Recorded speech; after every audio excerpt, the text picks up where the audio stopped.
How do you create a body of work that is magnificent? How do you build work that is always outstanding? Starting out any creative endeavor is difficult. There is no textbook approach to art. There is no textbook approach to being a creative. You can either go to school or choose a DIY version of a career. There aren't any better approaches. It all depends on you and how you want to manage your own learning. But when the decision is made, building a portfolio is a daunting task. Building a portfolio will test all of your skills: communication, vision, creativity, organization, negotiation, and more. It's really not easy. But your portfolio is also what will attract the right work. There are many different approaches to building a portfolio. Let's look at two of my favorite ones. One I call the minimalist portfolio. JP Morgan from the Slanted Lands says it best. So towards the end of every podcast, we ask you for advice that you would give to someone just now starting out. What should someone start out that wants to get into photography? They're working hard. You know, they have a full-time job. It's not photography. They do it on the side. What advice do you have for them to make that transition into full-time? I think you have to do a couple of things. I think it's if you have a full-time job, you're actually very lucky. Which I tell people all the time when I coach them. I say, look, get a job and finance your own dreams. Because, if you can afford to do photography and you don't have to, then you can do photography and you can build it at a different level in a different way. Whereas if you are just trying to pay the bills, you have to do a lot of work you don't want to do necessarily. Yeah. But I tell people, start out with a 3-picture rule. And that is, you take 3 pictures, your very best. You get a website and you stick them up on a website. And you say, there I am. That's me. Those 3 pictures represent me.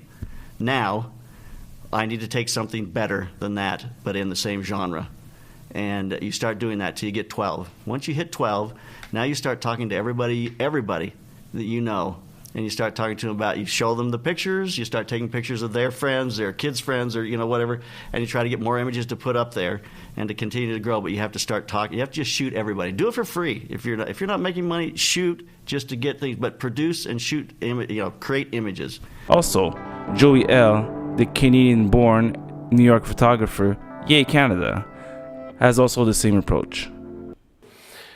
Now, I think the most important principle when I talk about putting together your work is obviously only showing strongest images. So if you're like me, you do a shoot and you kind of fall in love with the pictures, right? You don't want to get away. You're like a king hoarding gold. You're like, no, right? So for me, what takes up the majority of my time and what keeps me awake at night wondering is the selection process, okay? So in my portfolio, I'm only choosing the strongest images to show. So I'm Xing out all the other stuff, and I can still choose if it's on a website to show it in a different gallery, but in my portfolio, I want to maybe show 3 or 4 images from a shoot max. In my entire main base portfolio, I'm taking only about 40 to 60 images. That's it. The rest can be locked away in other galleries as reference. If someone sees the quick version of your portfolio and wants to see things afterward, they can always access those in different parts of the website. But just the main highlight section, I recommend 40 to 60 images of just your best work. The minimalist approach is not necessarily easy to work also. You have to produce enough work that is good, enough to yield job or assignments, and based off that, you can actually build upon your career. As every assignment moves you further and further, you can actually book more jobs that is similar. Let's talk about a more hardcore method. That is the George Carlin method that is also used by Louis C.K. Let's listen to a clip from Louis C.K. talking about the George Carlin method at his funeral. First time I went on stage, I did a minute and a half and I bombed. It was terrible. But I wanted it so badly that I kept trying. And I learned how to write jokes. And I just had jokes, kind of funny thoughts. And about 15 years later, I had been going in a circle that didn't take me anywhere. Nobody gave a shit who I was, and I didn't either. I honestly didn't. I used to hear my act and go, this is shit, and I hate it. But I've been doing this for 15 years, and stopping now is like getting out of prison. Like, what do you do after 15 years of stand-up comedy? How do you re-enter the workforce? So I was in a really bad place. I hated my act. I've been doing the same hour of comedy for 15 years, and it was shit, I promise you. And I was sitting in my car after the show just feeling like, this was all a big mistake. I'm not good enough. And I felt like my jokes were a trap. And I listened to a CD of George talking about comedy and the workshopping it and talking about it seriously. And the thing that blew me away about this fellow was that he just kept putting out specials. Every year there'd be a new George Carlin special, a new George Carlin album. They just kept coming. And each one was deeper than the next. And I just thought, how can he do that? And it made me literally cry that I could never do that. I was telling the same jokes for 15 years. So I'm listening, and they ask him, how do you do all this material? And I'm like, yeah. And I hear him, and he says, well, I just decided every year I'd be working on that year's special. And I'd do the special, and then I'd just chuck out the material. And I'd start again with nothing.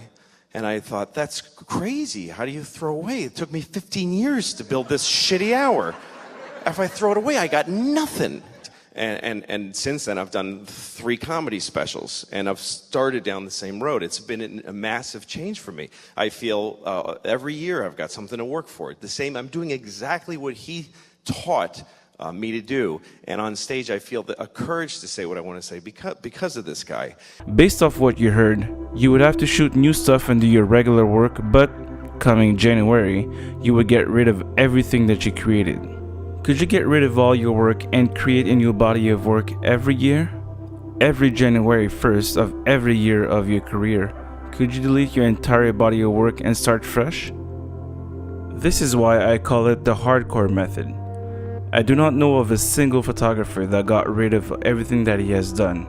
Well, perhaps maybe the only frustrated ones. Many photographers get attached to the art that they have created, or they have really great stories behind every single shot. Perhaps that's why they call it a body of work. So that's it, folks. I hope you appreciated this little thought experiment that I just ran. I'm gonna be posting more of these pretty soon because I think it's a good way for us to communicate. So if you like the video, please give it a like, and if you have any comments or you have any ideas to push in, just make sure you comment below, and I'll see you soon. Happy shooting.